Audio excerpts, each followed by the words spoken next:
Not so me like, but so me. Do you have the music, Allison Partner? I didn't know you wanted me to start it. Oh, it's already started. Already? Yeah. I'm on top of it. Here you go.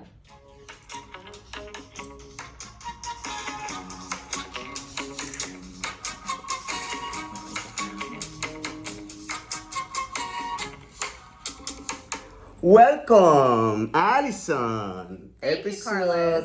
Número 21. Yes. 21. You're getting beyond my knowledge of Spanish numbers. at Yeah, this well, point. now the podcast can drink a beer. It's legal now. It's legal to drink Legal a for beer. everyone to listen to. Allison, what are we going to talk about today? I don't know. I'm running out of ideas. Hey, if anybody needs a podcast producer, I can recommend you Allison enough. She Okay. just comes here, records, and doesn't know That's all I do. She just watched I too just much. show up. She just watched too much Seinfeld. Do you remember that TV show? I do remember it. The funniest thing about it is that it's a show about nothing. That's literally the description of the show. Is it really? Yeah. I didn't know that. Well, tell me what it's about. I don't know. I have no idea. Exactly, it's a show about nothing. Oh, Grace Gymnastics. You gotta pick her up? no. I'm good. Okay. Story So, of my life. I'm gonna give you a hint of what are we gonna talk about today. Real estate. Of course. Of course. Absolutely. I told you I wanted to talk about it. There's been a lot going on. All right. I heard that. I heard from you actually that you read somewhere that prices are kind of stabilizing a little bit, or Yes, I did. I read nationally, Mhm. as we know, real estate is location specific, Mhm. but the growth of home prices had fallen a bit during the winter months, but now they're creeping back up, but at a much lower rate than we have seen over the past 3 years, and which we all said it had to happen. Yes, and that's actually a pretty good sign, in my opinion. You know, there are many different opinions. I'm probably on the conservative side. 20% increase a year is not healthy for not just our industry, but also for the economy in general. Because it's not, you can't have real estate in a vacuum, you know? No. Everything is like a domino effect. So everything that happens in real estate or everything that happens in some of the macroeconomics, it affects. It affects everything. Yes, exactly. And what goes up must come down eventually. And I don't think we're going to see the prices drop. We're just seeing the rate of return stabilize. Yeah, I mean, prices will not drop unless inflation disappears. You know, Yeah. it's never going to. We're never going to be in a world when we have 5% inflation in a year and house prices are down. That's just not going to happen. Well, I was listening to a lender today, and she said, people are upset that they're not getting the equity gain that they may have gotten over the last 3 years, or they know of people that have gotten 20-30%. But she was saying, statistically over the last 20 to 30 years, if you could gain 3 to 5% equity in your home a You should year, be happy. that's amazing, Yeah. right? Yeah. So let's say you get 5%, you gain 5% equity in your house, and you keep it for 5 years. How much is that?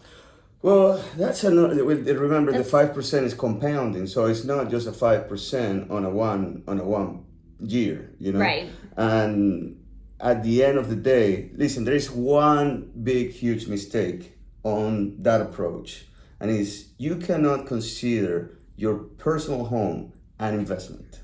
It's like, to me, that's just flawed because I see where you're going. But what she was saying is, let's say it is 5%, okay, over 5 years, and you've gained 25% from your original investment in 5 years.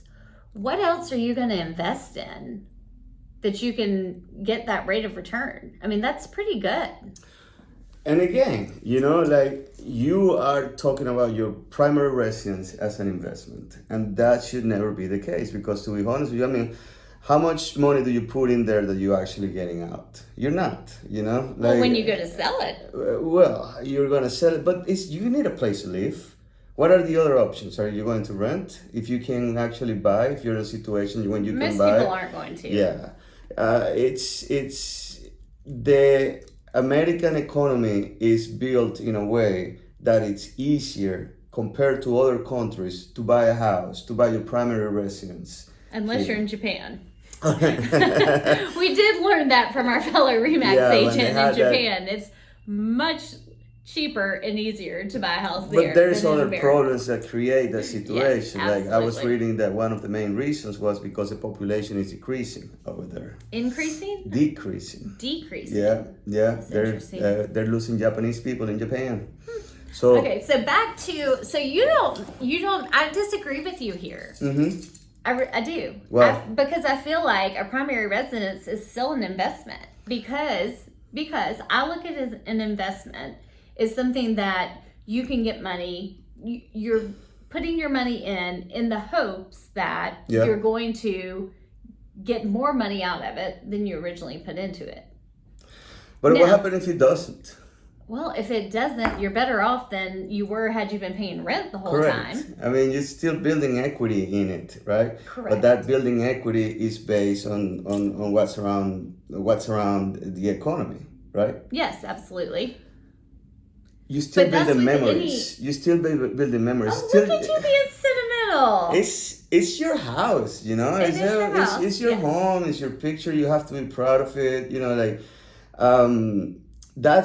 that's a separation that I give between giving an investment. I mean, you consider your vehicle an investment or a necessity, and it's an investment, but it's a depreciating investment. It's a depreciating asset, yeah. But I mean, houses in Japan have been depreciating for 20 years. You know what I mean? Like, it shouldn't be a given. Like, everybody already give for granted that, oh, I'm going to buy a house, I'm going to make money in 10 years. And like you said, like that conversation that was happening with that, the mortgage lender and the client, when you say she was mad because she was only making 5%. Yeah. That's the whole approach that I'm trying to say it's a wrong approach, you know? I'm not saying, I agree that I'm not saying the wrong approach to see that as I'm not saying that a house should be, your primary house should be a depreciating asset. But at the same time, I really understand that 20% increase year after year is just not right, and it's just gonna come out, and it's just not healthy. That's not. What it is. It's not. So I think what we're seeing is, at least in our area, I feel like the housing market is getting back to a healthy rate of increase. Yes. And hopefully give some people a chance to catch up and actually be able to purchase a home because, I mean, for a few years there, people were getting outpriced big time. Yeah. I mean, don't get me wrong. Purchasing a home has to be your main goal when you are able to, you know, if you're able to, if you're in a place that you want to settle down, if you're in a place that there is so many benefits of owning a home, you know, other than just, I'm going to retire in 30 years, I'm going to sell my house, I'm going to live off the money that I'm going to make out of it. Like, that could be a possibility, but I wouldn't treat my primary home as that. I would treat my investment property as that. You know, if you want to invest in real estate, then you can go ahead, and there's many avenues and there are many tools, and you know, we can actually come and sit down and talk to people listening to their more because we both have investment real estate. So if that's something people are interested in, I just want to have that separation on the mindset between a primary residence and an investment home, because I will never ever treat an investment home like my primary residence. I treat it like an investment, like a business. Yeah. You know? Yeah, you're really good at separating that. I'm not so much. I'm like, I want my investment home that, you know, I can still I want both to be HGTV worthy and like listen, and I want to gain 20% equity on both year over year, and it's not gonna happen. Listen, the funniest thing is watching people every 4 months, asking how much do you think my house is worth, and my follow-up question is, why are you planning to sell? No, I really have no intention to sell in the next 3 years. So then why do you care? Honestly, why do you care? Maybe they're planners. Maybe they're sitting down with a financial planner. No, it's I honestly don't think that it's worth your energy or your worry or, oh my God, should I buy one question that I get all the time, do you think that if I remodel my bathroom right now because I hate my bathtub and I just want to get rid of the bathtub and I just want to walk in shower, but do you think that if I do it right now, in 5 years when I sell, I'm going to recoup the money? So you're planning, the other option is just living 5 years in a bathroom that you hate when you can just get it done right now and forget about how much it's going to be worth in 5 years. First of all, I wish I knew. Listen, if you knew that, you should have picked the numbers for the Powerball lottery because we wouldn't be sitting here today. I wish I knew how the market was going to be in 5 years, but in 6 months. But nobody can, so my approach, my mindset has always been your house, make yourself comfortable on it. Understand that you have way more benefits than buying, than renting, buying your primary homes and renting. That's a fact. Obviously, there are many reasons why you should be renting when, perfect conditions of your life are aligned into the renting as the only option. But if you have the option to buy, to me, it's not a no-brainer, Yes. And so, talking about buying properties on the lake and properties in a flood zone. Oh yeah, are very unique properties. I'll be honest with you. I feel like we have so many people they just want to be on the lake, And one thing I always tell people is, you don't have to use me as your agent, but make sure you know someone who has sold the lake properties and knows what they're doing.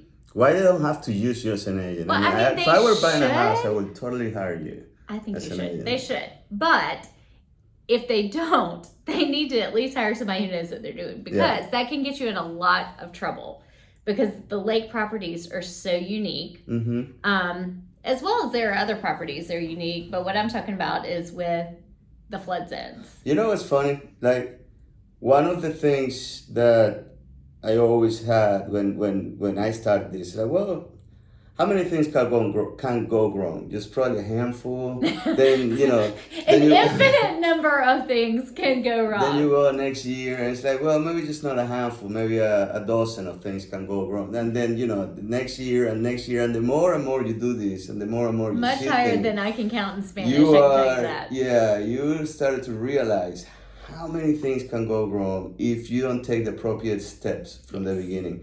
And it's not fear-mongering, but, it can save you a lot of money down the road. One of them, like you said, is a floodplain, and we actually have an expert in floodplain because... in Lexington County. He's so good at it that he gets paid to it. Hey. Chris Stone. And now we're here with Chris Stone. Hey, Chris. Hi, guys. How are y'all? We're good, Chris. Thanks so much for taking some time out of your day to talk to us. Sure. Thanks for having me. Hey, Chris, so tell us a little bit about, what do you do in the county? What's your main responsibility? My main job is floodplain manager for Lexington County. So basically, I ensure compliance with national flood insurance program regulations within the county. All right, so in layman terms, what do you actually do? Like, just explain it for like a 5-year-old kid. If you're building in the floodplain, you have certain building requirements that you have to comply with, mainly elevation and flood vents in the foundation. And so that's what I make sure is correct on anything built. Mostly for you guys over there, it would be anything below the 362 contour that's new construction or, improvements to homes would have to be in compliance. So, Chris, if we have a client that is looking at buying a piece of property, wanting to find out if they can put the house they want on that property and where they want it located. What is the chain of command, if you will, as to how we should assist them in going about figuring out if it's even possible? Sure. You can view those maps, which are very accurate, online at the Lexington County website. But the most accurate thing they would do is to get a surveyor to do a full boundary survey and to actually locate that flood line on the property, find out how big, square footage they want the house, have the surveyor locate that on there. And it's not illegal to build in below 362. You're just going to be subject to those regulations and paying flood insurance if you have a mortgage. And permission from Dominion, correct? Not from Dominion. Dominion owns everything below 362, or excuse me, 360. So 362 is 2 vertical feet up from that into the property. Okay, so you guys are in charge from 362 until 360, correct? 362 to the property line, that's correct. So Chris, I know that there have been questions as well about, especially on these lots that have a really big slope. So, the elevation is off. Explain to us what the process is if someone wanted to backfill to build up that lot to actually get the property out of the flood zone. Sure. It's not a tough process. Basically, it's just an intent to let me know, what you got, what the client wants to do, where the flood line is located on the lot prior to fill and where it will be located. And then where the house will be located after that. So it's a pretty easy process that the surveyor actually can handle. A pre-construction 362 line, a proposed post-construction 362 line, and then he'll have to come back out after finished grade has been established and actually locate where the flood line is moved to. So you don't deal with anything that has already been built. Say somebody built something in there, and they come out, and a neighbor or somebody that's going to buy the property or whatever comes and calls you and say, "Hey, I want you to check on this because I'm not sure if this is properly built." I do. I deal with all that, and to go into that a little more, if you buy a home that's already in the floodplain, no matter when it was built, let's just say you buy a 1970s house on the lake, if you add enough value to that house, you have to bring it up to compliance as well. Mm-hmm. Which usually means you're only adding flood vents and possibly raising the HVAC. Sometimes it means you have to elevate the entire house. And so... How do you elevate, Chris? How do you elevate an entire house? Well, you have to hire a moving company and lift it up. Have you actually had a case like that? Sure, quite a bit. Most of the time on the lake, people are just going to tear the house down and start over if they're that old. They're not really worth saving. That's got to be a lot of cost. Happens a good bit. So. Yeah, I didn't know. I particularly don't know any stories about somebody that had to lift their house up because it wasn't in compliance with the floodplain. Really when the flood maps changed, Chris, after the flood of 15, did any of those homes that were not in the flood zone prior, were they forced to bring their home up to compliance if they went into the new flood map? They were. The maps didn't change because of the 15 flood, though. The maps changed in 18 because we had been up for new maps for about 10 years before that. It takes a long time. That process takes a long time. Okay. So some of the people who were not technically in the floodplain, based on those old maps, which I think were '02.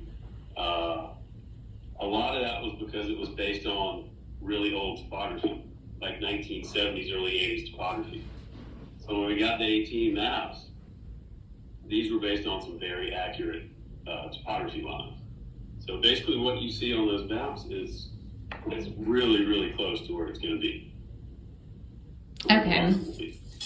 That's good to know. I totally misunderstood that. I thought all of that was revamped after the flood. No. That makes sense. No, we were up for new maps for a while, and it just took, the flood kind of delayed that process a little bit as well. So, what's like a case that you remember, or something that was like highly complicated? I mean, I'm still trying to think about all the issues all the Pandora box that you can discover. Somebody just gonna say, well, you have to lift up this house, and tear it down is a possibility. Like you said, most of the people back in the 70s tear it down. But I'm just thinking about a case where, and I think we lost you. Do you hear me? Yeah, sorry, buddy. Okay. And I'm just thinking about somebody that has a 5,000-6,000 square feet house that is not just a tear down, and it's just not that easy just to lift that big of a house. Like, tell me an anecdote, a story that on top of your head that you remember. I've told this story quite a few times because it's one of my favorites. But there was a contractor who bought a house in Irmo on one of the creeks that flooded pretty badly during 15. And he had to elevate it about 2 or 3 feet to get it into compliance. Well, he had a moving company coming on a Thursday, Friday, whatever it was, and they called and canceled on him. And this pissed him off pretty bad. Mm-hmm. So he went to one of these, I don't know if it was some kind of store that sold tongue jacks. The tongue jacks that you use to lift and lower your boat, mm-hmm. right? Off your trailer hitch. So he went and bought about 60 of these things, right? Oh my gosh. Hired a structural engineer, bolted them to the walls, and went down and cranked each one of these things 2 times. Went to the next one, cranked it 2 times. I forget how long it took him, maybe a day and a half, with all of his workers in there. But he lifted that house with tongue jacks, and I thought it was just the coolest story ever. And the most innovative thing you could do. I don't know how much the tongue jacks cost him. A lot of money. That's unreal. I'm pretty sure he resell those in marketplace. I mean, hey, maybe he started his own company. He probably did. That's how entrepreneurship it starts. That's funny. Yeah.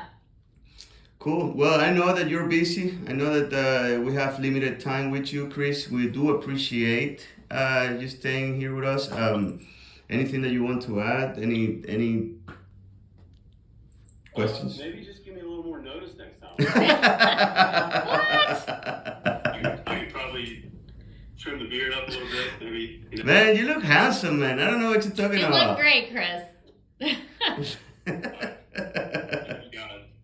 Thank you so much for your time. All right, thank you, brother. Yeah. See you in the golf course. Bye. That was interesting. That was very interesting. Did you know that? I didn't even know that's what he did. Really? Yeah. Well, I know Chris, but I had no idea that's what he did. So now we have a great contact in the county. Yeah, another one added. It's good to know people. Added to the contest in the county. No, but it's not about what you know; it's who you know. I really didn't know there was. And let me rephrase it, because I've known Chris for a long time, and we actually spend a lot of time together. We play softball together. We play golf together.